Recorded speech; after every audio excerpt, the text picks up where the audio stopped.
What's going on, guys? It's your boy Burrow77 coming to you live with another Super Saturday college basketball slate. We have 136 games tipping off at noon Eastern. This is going to be a quick show. I'm starting with the 5 games that I got lines for first for the sheet of games I liked on the first 5. This is because I got to get out of town for some personal stuff real quick. This weekend is legit the only weekend to do it because we have conference tournaments and Selection Sunday coming up. So let's get right into how we did on Monday. Unfortunately, Delaware minus 2.5. They didn't cover. They didn't win. Drexel just was the better team there. The under 151.5, that was in the Texas A&M Corpus Christi game. That one didn't work out for us. Corpus Christi didn't cover. They got hooked on that 12.5, and the game did go over. So the correlation held up. We just took the wrong end of it. Last but not least, TCU minus 2.5. I just haven't been able to get on the right side of Baylor lately, but hey, we're gonna unfortunately have to try again on that.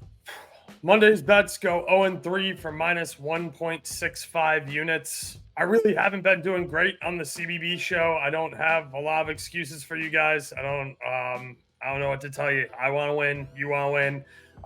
Maybe you've been fading me. I'm doing my best to give you the best information I got. Unfortunately, we're 24-2-42 for minus 10 units. It's been a tricky second half of the season in Discord as well. We are 141, 5, and 138 for minus, let's call it 2.2 units. I'm hoping we have a strong understanding of who all of these teams are going into conference tournament play and the big dance, and that we'll be able to finish positive this season. Speaking of finishing positive, South Carolina has an opportunity at home here versus Florida to finish the season still in contention for the SEC title race. This tips off at noon on ESPN, and I'm leading in Florida here on the road catching the points. We currently have 2 red-hot teams in the SEC with really contrasting play styles.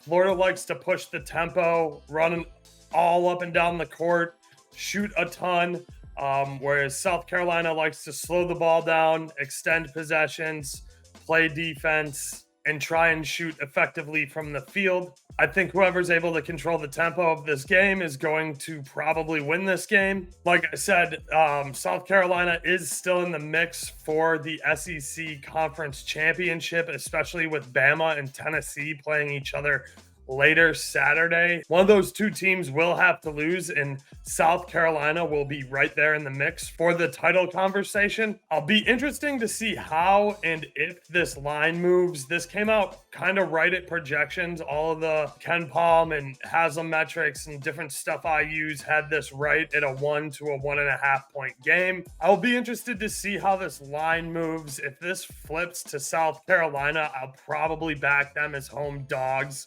If I can get this out to about plus 2.5 or plus 3, I will probably move on Florida there. I do just kind of doubt South Carolina has what it takes to slow down this Florida team who's been shooting really well.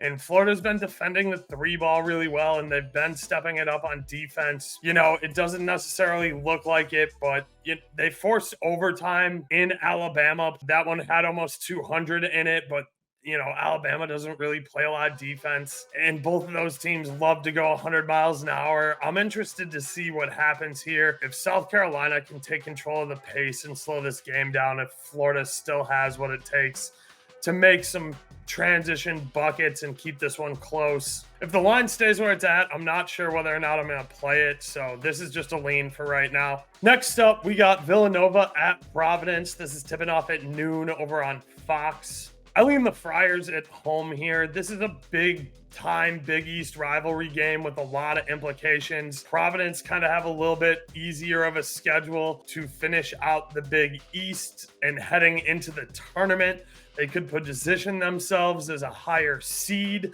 and they might be able to make just enough noise to get into the bracket as a bubble team or maybe even as a seeded team. This is with the assumption that UConn beats Hall But the winner of this game will likely be our fourth place team in the Big East with 1 to 2 games left to go for the rest of the conference. Providence has an extremely tough building. The student section is crazy here, and they were able to topple Creighton in overtime back on the 7th of February. This is a rubber match for the Friars. Nova thrashed Providence by 18 back on the 4th of February in Nova's building. The Friars have been playing good basketball, and they are deadly at home. This is going to be a really tough game. I think Providence has what it takes. I'm willing to lay -1.5 here, but I'm probably going to pay the juice to just take the money line. You can get like -120 to -125. That way you don't have to worry about getting hooked on a backdoor 2-point foul, free throw, any sort of cover. I have Providence projecting to be just slight dogs, maybe like 0.5 on my projections, but that is in their building too. This is just showing the respect that Providence's building deserves when it comes to the public money and where this line is at. I wouldn't go outside of -2.5, -3 at all. But I wouldn't look to buy back on Nova either. I just think this is the game that can determine Providence's future. I think if they win this one, that they have a better seed in the Big East bracket, and that they will be able to find themselves in the 68 teams selected on Selection Sunday. Next up, I hate to do it, but we got to go back to this one. We're talking Kansas at Baylor in the Big 12, tipping off at 1 p.m. on ABC. And I lean the Bears at home here. Kansas has absolutely no depth, and they have been having a tough season keeping all their players healthy. For a team that doesn't go to the bench much, any starter out of this rotation is a major blow. And Kansas has just been struggling keeping kids healthy and on the floor lately. I have been on the wrong end of Baylor a lot, and a lot recently. I was wrong about this team in their own building versus Houston. They probably should have covered that number. They forced overtime, and unfortunately, overtime is just where underdogs go to die. I thought that they were going to be let down, and they were going to have TCU kind of punk them in TCU's building. That didn't happen. Baylor stepped up to the occasion. Baylor's home gym is big. They play a lot better offensively, a lot better defensively. Like, their home and away splits are very real. Baylor forced OT with Houston here, and then did fall apart in the overtime. Both of these teams are still alive in the Big 12 title race with a win. I already have a little money on Kansas to win the Big 12 outright. So I'm taking the Bears here, and I'm fine laying -3.5, -4. -4.5 even, I think, is what I saw right before I went to record here. My projections have this like right at -5. I'm not going outside 2 full 3-point possessions here. Kansas has had a hard time covering the number all season. I don't trust the Jayhawks. Don't really trust Baylor either. This is just a leans game for me, and this is one of the first 5 that had numbers up on the board, and that's why we're talking about it. The Big 12 is so hard to pick against, especially against the spread this season. So tough game, just a lean for me right now. Up next, we have U of I on the road at Wisconsin, tipping off at 1 p.m. on the Big Ten Network. This is more than a lean. I made this an official play right before I pressed record on this video, where I'm taking U of I and +2.5. I might even dabble on this money line, but I sent this one out to Discord right before I went to record. Even if this moves outside the 3, I am confident in U of I winning. I think they win outright here, to be honest with you. I know Wisconsin has a tough barn, and it's always tough to win on the road, especially in the Big Ten. But U of I has owned this head-to-head the last 6 games, both home and away. U of I has just had Wisconsin's number. And I don't think Wisconsin has the team that, even if they're like, listen, we're putting this head-to-head streak to an end. We're going out there. We're playing like it's the final game of the season. We're going to put it all on the line. We're going to play our best basketball. We're ending this streak at 6. We are not losing 7 in a row. I don't know if Wisconsin on their best day has what it takes to beat U of I on a good day. I think U of I would still be needing to have a bad day. Wisconsin is split 50-50 against the spread as a home side and as a home dog. So I believe they're 5-5-1 at home this season against the number, and 4-4-1 against the number as home dogs. Their gym is tough. I think Barstool Big Cat will probably be there. I think this student section will be really rowdy. I just think U of I is the far better team, and they're playing way better basketball right now. And they're looking to go into the tournament strong. I think U of I got their eyes set on an Elite Eight or better finish. And Wisconsin is happy to make the tournament if they go anywhere in this postseason.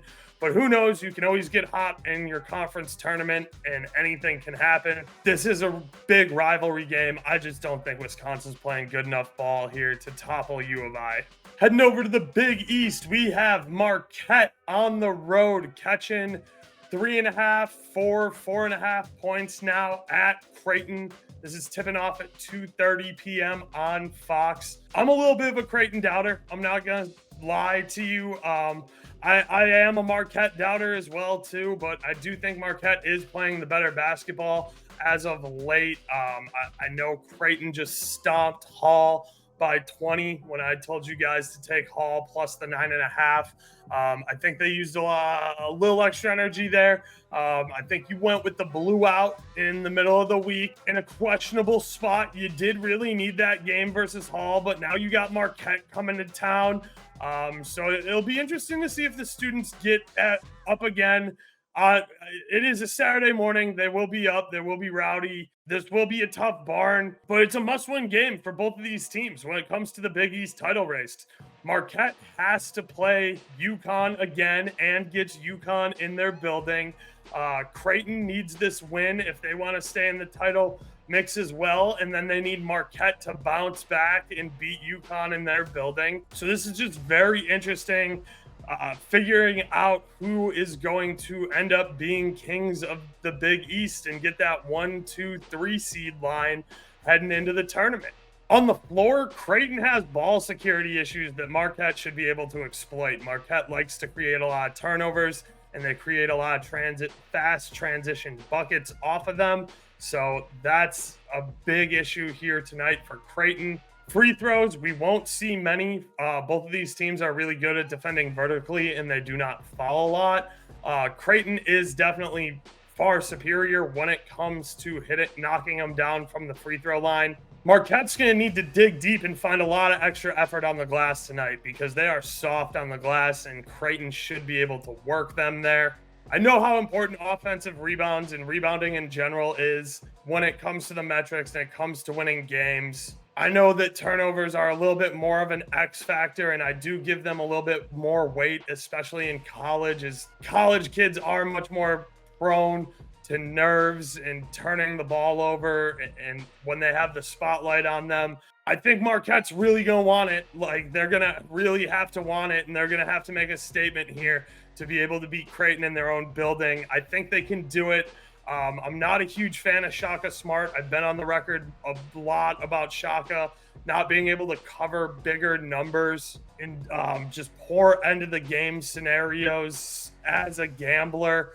But he does tend to find a way to get the job done for his team and get them over the line. I don't necessarily hate him as a coach in that aspect. I think it's Marquette's season. I think Marquette's kept their team together. I think they're playing good basketball. I think if they don't have to go to their bench very much and they can keep teams off the line, this is a dangerous squad that can make a run. So give me Marquette in the points. I might even sprinkle the money line here. And that's it for the first 5. I am going to run through these real quick. Florida at South Carolina, tipping off at noon on ESPN. I lean Florida plus the 1.5 here, but I'm interested to see what this line does overnight, because if it flips, I will probably talk myself into backing South Carolina as home dogs. Nova at Providence, tipping off at noon on Fox. Another big one in the Big East. I think I lean Providence here. I'm willing to pay a little bit extra juice to not worry about the number, like minus 120, minus 125 for the money line.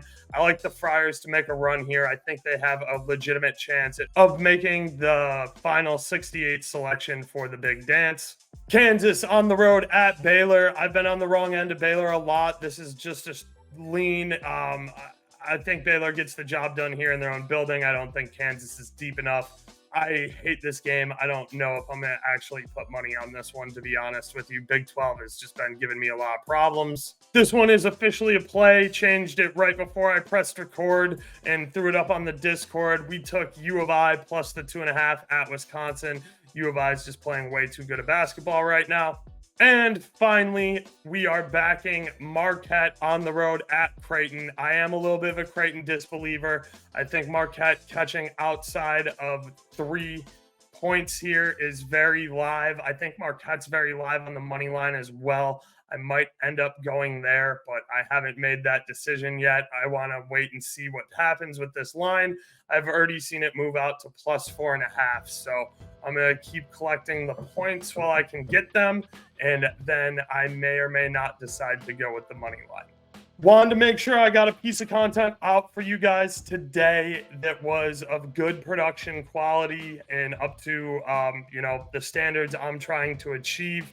After I finish this recording and editing and getting this pretty much ready to publish, I'm probably going to run through and just do a quick lean sheet as a short again before I jump on the road and go get drunk with my buddy Mitch. So that's it. That's all I have time for today. I apologize that I have to cut a couple of segments, but I'm going to get this thing edited. I'm going to get it up to you so you do have content for Saturday morning. I'm going to be producing a ton of content for you guys the next couple of weeks with all the college basketball tournaments and UCL starting back. Josh will be back from vacation, so you'll be able to find me on the Land Your Bets Network. That is right up there in the corner again, and the link's down here in the description, and that's probably where most of you guys have found my content before. As always, I gotta plug the La Liga show I do with BetUS every Thursday at 3 p.m. Eastern on the BetUS YouTube page, which is also linked right down here below. Soccer is for sure the sport I'm sharpest at. That's how I got my start handicapping. So if you're interested in soccer, please come join us over on the La Liga page, Thursdays at 3 p.m. I know I normally do a bunch more plugs, but I just don't have the time today. That's it. That's Talking Hoops. I am Oaks. I am out of here. Peace.